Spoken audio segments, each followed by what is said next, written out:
नमस्कार, मैं हूं रिजवान अहमद सिद्दीकी। आप देखना शुरू कर चुके हैं सबकी खबर। संजय पाठक ने बिना शर्त माफ़ी मांग ली है, लेकिन न्यायालय ने उन्हें तलब किया है। जी हां, ये जो अवमानना का मामला है उनके खिलाफ चल रहा है, जिसमें उन्होंने एक जज से संपर्क साधा था फेवर के लिए। जज ने इस तरह से प्रोसीडिंग में भी लिखा था। ये मामला हाईकोर्ट जबलपुर में विचाराधीन है। इसके साथ साथ संजय जनता से भी राय मांग रहे हैं, रायशुमारी कर रहे हैं। पीछे भी वो रायशुमारी कर चुके हैं। अब इस रायशुमारी के क्या मायने हैं, इस पर भी हम बात करेंगे। और साथ ही 443 करोड़ की जो रिकवरी है उसको लेकर भी अब और कानूनी दांव पे शुरू होने वाले हैं। यही विषय है आज हमारा। और आप समझ ही गए होंगे, संजय पाठक भारतीय जनता पार्टी के अरबपति विधायक हैं, एक बड़े रसूखदार परिवार से आते हैं और इस समय वो सर्वाधिक चर्चा में रहते हैं और विवादों में भी रहते हैं। तो आइए इस बारे में हम बात करेंगे रविंद्र जैन साहब से। रविंद्र भाई, आपका बहुत बहुत स्वागत है। धोखे से मिस्ड कॉल चला गया था जज साहब को, और उसके बाद संजय पाठक ने, चूंकि जज साहब को कोई कन्फ्यूज़न ना हो इसलिए उन्होंने बताया कि आई एम संजय पाठक। तो आप इसे कैसे देख रहे हैं? शुरुआत यहीं से करते हैं। बहुत बहुत धन्यवाद रिजवान भाई। रिजवान भाई, अपने दर्शकों को थोड़ी सी भूमिका बताना बहुत ज़रूरी है जी। दरअसल मध्य प्रदेश में कटनी जिले के विजय राघवगढ़ विधानसभा से पहले कांग्रेस के और अब बीजेपी के विधायक हैं संजय पाठक। संजय पाठक जी के बारे में बताया जाता है कि वो मध्य प्रदेश के सबसे अरबपति विधायक हैं, सबसे धनाढ्य विधायक हैं। पिछले दिनों उनके परिवार की कंपनियों के खिलाफ शिकायत हुई थी। शिकायत की जांच हुई, यही मोहन यादव सरकार ने कराई, और 443 करोड़ रुपए की रिकवरी के आदेश, मतलब मुख्यमंत्री ने स्वयं विधानसभा में जानकारी दी कि इतनी एक्सेस माइनिंग हुई है और उनको नोटिस जारी हो रहे हैं। ये भूमिका है। लेकिन जब बहुत लंबे समय तक वसूली नहीं हुई तो शिकायतकर्ता आशुतोष मनु दीक्षित ने हाईकोर्ट में एक याचिका लगाई थी। उस याचिका पर जिस दिन सुनवाई होनी थी रिजवान भाई, उसी दिन उसी हाईकोर्ट के जज को संजय पाठक जी का फोन धोखे से क्यों गया, एक सवाल तो बनता है। लोग इतने मतलब अज्ञानी नहीं हैं, आप जिन्हें मूर्ख समझने की गलती कर रहे हैं। आप मुझे बताइए, मेरा केस यदि आपकी कोर्ट में है तो बहुत सारे हाई कोर्ट में, सुप्रीम कोर्ट में वकील हैं। संजय पाठक कह रहे हैं धोखे से चला गया फ़ोन, तो उन्हीं जज को उसी दिन, बड़ा आश्चर्य होता है। ये बड़ा अजब इत्तेफाक है रविंद्र भाई। और आजकल एआई का ज़माना है। आजकल जो हम सोचते हैं, बोलते हैं, आजकल तो कई बार उसी तरह से काम हो जाता है, कई इन्फॉर्मेशन आने लगती है। हो सकता है कॉल चला गया उसी तरह से। नहीं, ये सोचने से यदि कॉल लगने लगे हैं तो अभी वो टेक्नोलॉजी इंडिया में आई नहीं है। हो सकता है संजय पाठक जी के मोबाइल में विशेष तौर पर उन्होंने बुला ली हो, मुझे पता नहीं। लेकिन आश्चर्य इस बात का है कि पूरे हाईकोर्ट में केवल उन्हीं जज को फ़ोन क्यों लगा धोखे से, और पूरे हाईकोर्ट में उसी दिन क्यों फ़ोन लगा जब उनकी पेशी थी, उसके एक दिन पहले। देखिए, संजय पाठक जी कैसे मूर्ख बनाने की कोशिश कर रहे हैं मुझे नहीं पता है। लेकिन फिलहाल हाई कोर्ट ने कल, बेशक उन्होंने देश के, दुनिया के बड़े वकील करके लाए थे वो, क्योंकि मैं हमेशा देखता हूँ संजय पाठक जी पैसे के प्रदर्शन में कहीं पीछे नहीं रहते, और ईश्वर ने दिया है तो वो प्रदर्शन करते हैं। करोड़, 2 करोड़, 5 करोड़ भी ले ले, क्या फर्क पड़ रहा है, जेल जाने से तो बच जाएंगे।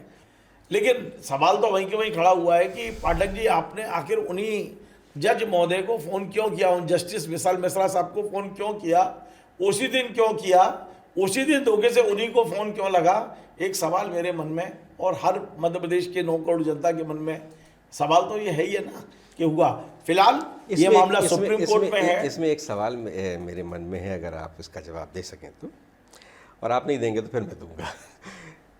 रविंद्र भाई, मान लीजिए धोखे से आपका किसी बहुत प्रतिष्ठित, प्रभावशाली व्यक्ति को आपका कॉल चला जाता है, तो आप उसको मैसेज किस तरह से करेंगे, क्या मैसेज करेंगे? देखिए, मैं तो केवल सॉरी बोलूँगा, बस एक शब्द, सॉरी, गलती से लग गया।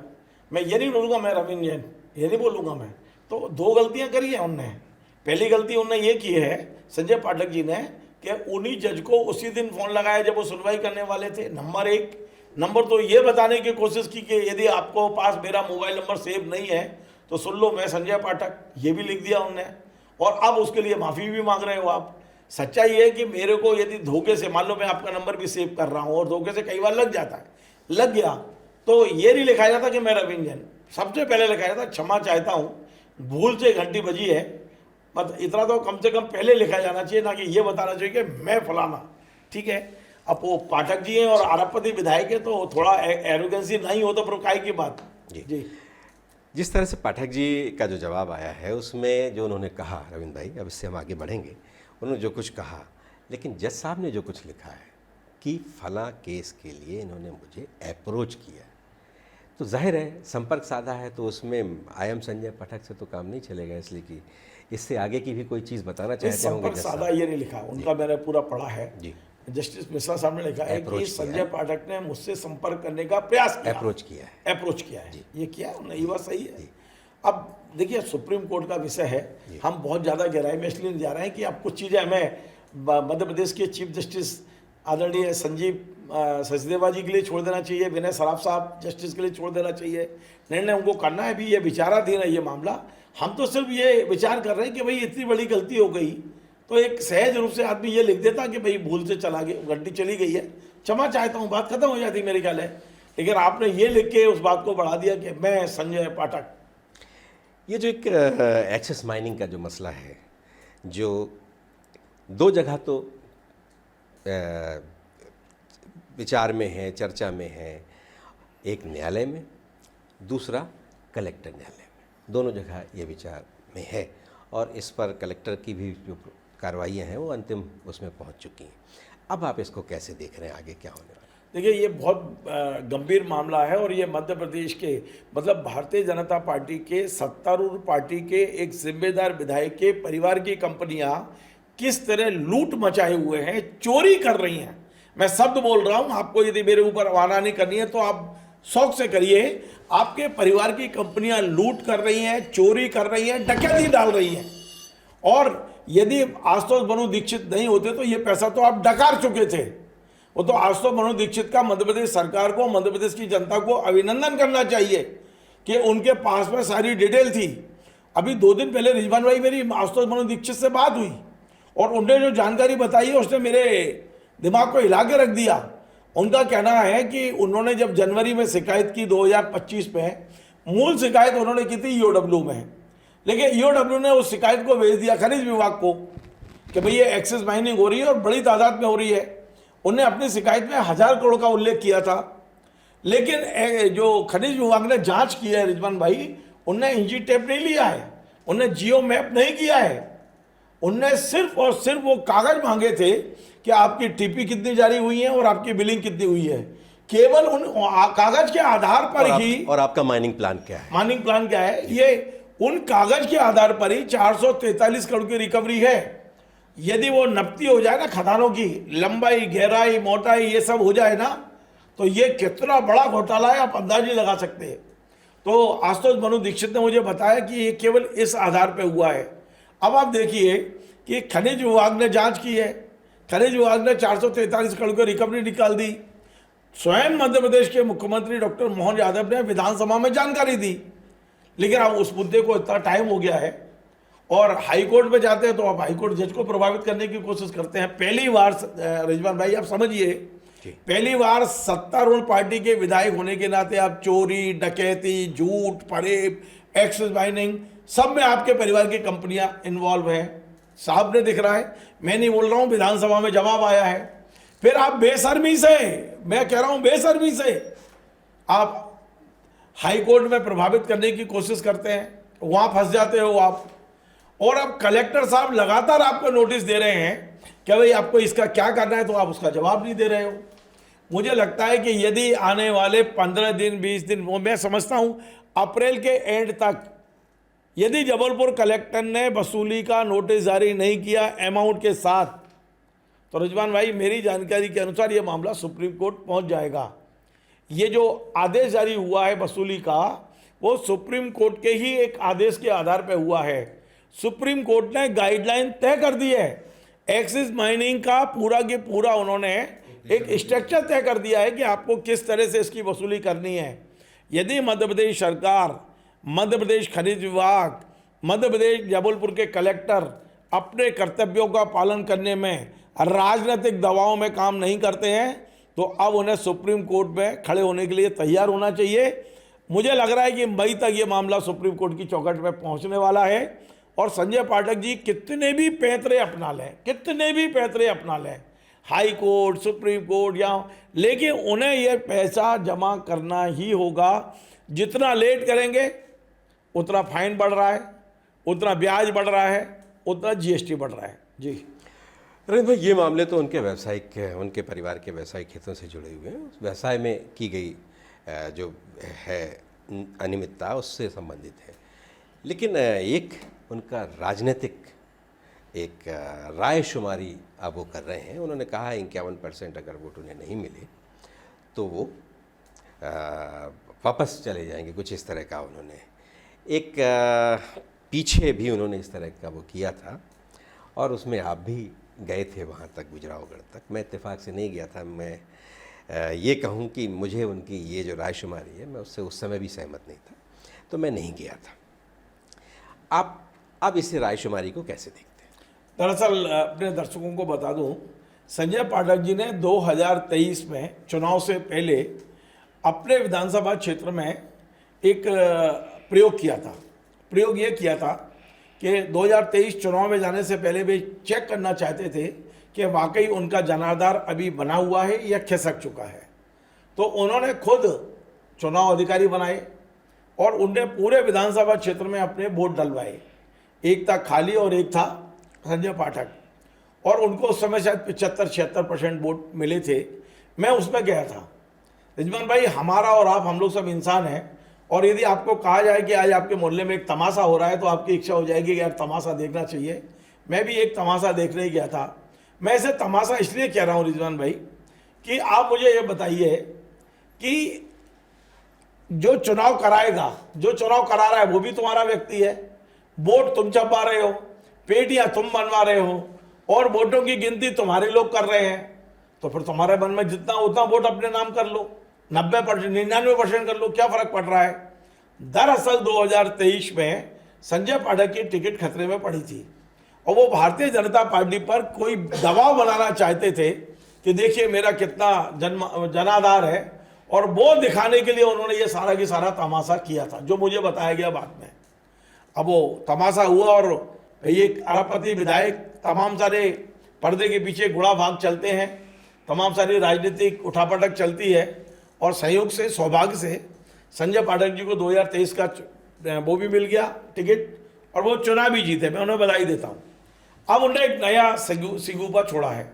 दरअसल जैसे जैसे वो अपने जाल में फंसते चले जा रहे हैं, क्योंकि ये एक जाल नहीं है 443 करोड़ का, सारा जमीनों का मामला, टीआईटी का मामला, आदिवासियों की जमीन का मामला, और रिजवान भाई आज पहली बार बोल रहा हूँ, खुल के बोल रहा हूँ, उनकी माँ ने जो महापौर का चुनाव लड़ा था वो फर्जी नाम से चुनाव लड़ा था, सुप्रीम कोर्ट से हारी है, वो सारे कागज मेरे पास हैं। तो इतने बड़े जाल में वो फंस चुके हैं पाठक जी। या तो पार्टी ने उन्हें कहा है कि तुम यहाँ से हटो, हमें दूसरे को बनाना है, तो कैसे हटे, तो तरीका ढूंढ रहे हैं वो कि यार हम उपचुनाव को एक जनाधार कर लेते हैं और कह देंगे 51% से कम वोट आए और इसलिए मैं छोड़ रहा हूँ। या तो वो तरीका ढूंढ रहे हैं वो, या वो फिर से बीजेपी पे कोई दबाव बनाना चाहते हैं कि देखो मेरा जनाधार कितना है। अरे यदि आपको वाकई अपने जनाधार का पता लगाना है तो आप इस्तीफा दीजिए और पार्टी को बोलिए कि आप मेरी टिकट बहाल करिए, हम मध्यावधि चुनाव लड़के आना चाहते हैं ताकि हमें पता चल जाए।